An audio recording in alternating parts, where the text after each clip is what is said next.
Now, this is a very interesting topic. Why do people in the Middle East have some of the lowest rates of cancer if we compare this to the entire world? Let's do a deep dive. Now, the other name for the Middle East is West Asia. Now, what's conflicting about this information is they have a very low cancer rate, but a very high consumption of sugar rate. And I've done all the videos on this where sugar feeds cancer. So the question is, how are they actually getting lower rates of cancer despite consuming so much sugar? In fact, the Middle East consume more sugar than pretty much any other parts of the world. Now, yes, they have a lot of diabetes and they have obesity and they have other issues, but cancer is on the low side. Now, if we take the average of how many people get cancer in the entire world, it's 198 people out of every 100,000 people get cancer. Now, if we take a look at individual parts of the Middle East, we have Saudi Arabia. 96 people get cancer out of 100,000. Yemen, 97 people out of 100,000. Oman, 104. Qatar, 107. UAE, it's 107. And Kuwait is 116 people out of 100,000 people get cancer. So you can see, if you live in these countries, you have a much less risk of getting cancer. Let's compare this with Australia. 468 people out of 100,000 get cancer. They take number one. They get first place in getting cancer. Number two, Ireland is 374 people out of 100,000 people. Next one is Hungary, 368 people, okay, out of 100,000. And then United States, 352 people out of 100,000 people develop cancer. So what is so unique about the Middle East?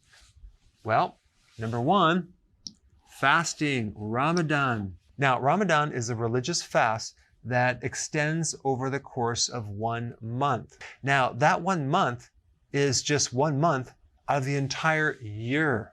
What blows my mind is they're fasting right after sunrise to sunset. So they're usually eating before that and eating after that. So Ramadan is considered a type of intermittent fasting only for 1 month and produces a tremendous decrease in rates of getting cancer. That's quite remarkable. So why does fasting help with preventing cancer? Well, it starves cancer. Do you realize there's between 10 and 50 times more insulin receptors in a cancer cell versus a normal cell? What does that mean? That means that cancer cells have a very avid or greedy hunger for glucose because they have more receptors to eat glucose. Okay, so this is how they diagnose cancer through a PET scan. A PET scan identifies areas in the body that have a very high metabolism of sugar. So cancer loves sugar, and when you're fasting, you're not consuming sugar. All right, number two, autophagy. Fasting stimulates autophagy, which is a condition that helps to recycle old damaged proteins. It helps to recycle old damaged things like damaged mitochondria. And if we look at what cancer really is, it's damage to your mitochondria. When the mitochondria is damaged, the mitochondria then adapts its metabolic system to a different way of dealing with energy. It ferments glucose. When you fast, you kick in this autophagy and you're recycling damaged mitochondria, which is going to decrease your risk for cancer. The third thing about fasting is that when you fast, you generate new immune cells. You strengthen your immune system. Your immune system becomes stronger. You generate more killer T cells, which directly kill cancer cells and viruses. And you also stimulate more helper T cells, which indirectly help reduce cancer. All right, next point about fasting. It's one of the best things to get rid of inflammation. Cancer tends to spread, migrate into areas of inflammation. So fasting is one of the most potent anti-inflammatories. So it's going to reduce the risk of cancer being spread. Also, when you fast, you increase the antioxidant networks of the body.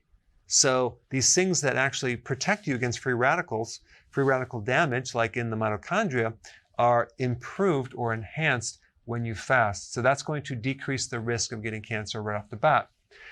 Fasting is one of the oldest therapies Even Hippocrates mentioned fasting quite extensively, and he had an interesting quote. But to eat when sick is to feed the illness. Okay, so when you're ill, you don't want to eat very frequently. And he was considered like the foundational father of medicine. Okay, fasting is number one. Number two would be the spices that people eat in the Middle East. Turmeric, okay, loaded with anti-cancer properties, and it's one of the best things to get rid of inflammation. Saffron has a certain phytonutrient that's very, very anti-cancer. Cardamom, anti-cancer properties. Nutmeg, caraway, cinnamon, and coriander all have anti-tumor and anti-cancer properties. Plus, on top of that, certain foods that have additional anti-cancer properties: black seeds, olive oil, dill, sesame seeds, and dates. Now, I don't recommend consuming dates if you're trying to lose weight or if you're doing a ketogenic diet, but there are certain phytonutrients in dates that have anti-cancer properties.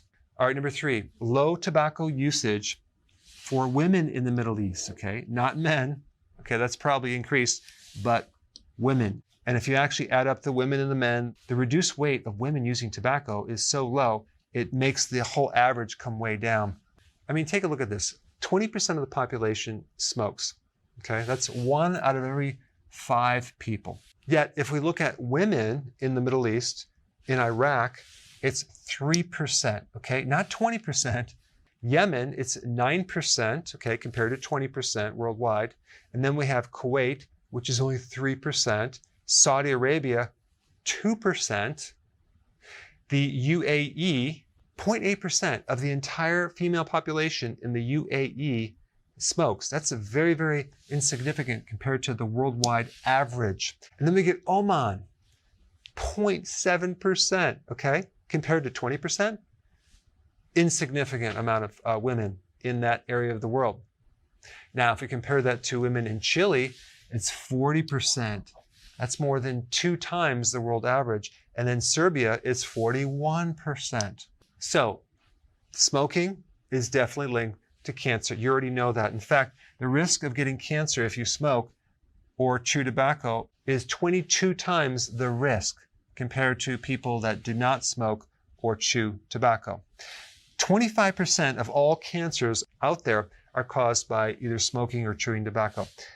And the other thing you need to realize is there are 5,000 different chemicals in tobacco, okay, in cigarettes, okay, and 70 of them have a direct link to cancer. And just as a side note, vaping also is linked to cancer of the colon, of the lung, because of the nicotine and other chemicals. And number 4, alcohol is prohibited in most areas of the Middle East. Drinking alcohol increases the risk of 6 different types of cancer. If you drink alcohol, you're more at risk of getting cancer of the liver and also of the oropharyngeal area, which is the area in the back of the throat and also includes the back of the tongue and the upper roof of the mouth. And it just so happens people in the Middle East have the lowest rate of getting cancer in this area of the body. The areas of the world that have the highest risk of getting this cancer are Western Europe, Northern Europe, and North America. All right, now the question is, they're doing all these spices, they're fasting, they're not smoking as much, and they're not drinking alcohol as much. Then why aren't these numbers even lower? Okay, well, it's probably because they consume more sugar than any other area of the world, as well as more high fructose corn syrup, and cancer loves sugar. It could also be linked to the obesity situation. Over 30% of the population is obese, and there's more risk of getting cancer if you're obese. Also, they have very, very low vitamin D levels. In fact, 80% of the population is low in vitamin D. And vitamin D is very, very important in protecting someone against cancer and reducing the risk. And it just so happens when you consume that much sugar, you're going to also deplete vitamin D. And vitamin D is essential in keeping your immune system very, very strong. And then one last thing is called polymorphism. What is polymorphism? That is a condition where the genetics or the genes are altered in a way that there's kind of like a defect in the genes. And there's a higher ratio of people with this genetic defect in the vitamin D receptor, okay, for vitamin D. So if your receptor is defective and you can't absorb vitamin D as well, okay, for some reason, then you're going to be low in vitamin D, in which case, if you do live in the Middle East, what you should be doing is taking more vitamin D on a regular basis. All right, now that you know why the Middle East has low rates of getting cancer, the next question is, how could you potentially lower this even further? And I created a video just in the topic. Check this out right here.